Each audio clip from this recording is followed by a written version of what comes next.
It seemed in the gospel as if Jesus' hour would never arrive.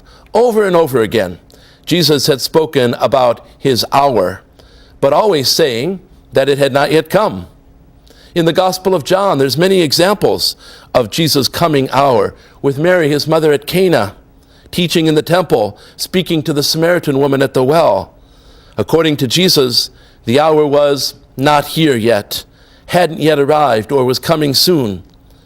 But finally, in today's gospel, Jesus says it.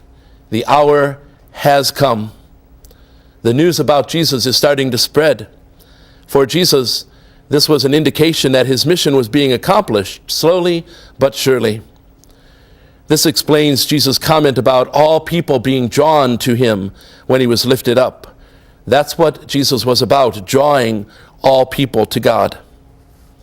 Of course, when Jesus is talking about his hour, he's not referring to a definitive 60 minutes turning on the clock. Actually, they didn't have clocks back then.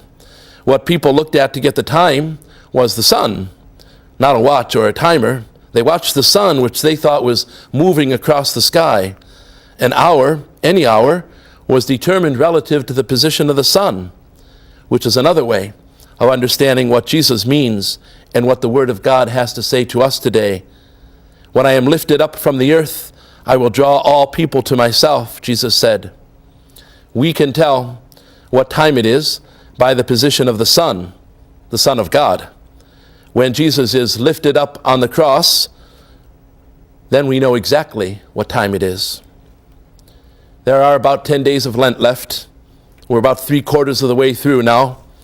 As we hear the Word of God today, the hour is coming. It's almost here. But it's not too late. There's still time. Still time to do some penance. Still time to say some prayers. Still time to do some work of charity. There's still time to go to confession. Most of all, there's still time to draw closer to the Lord.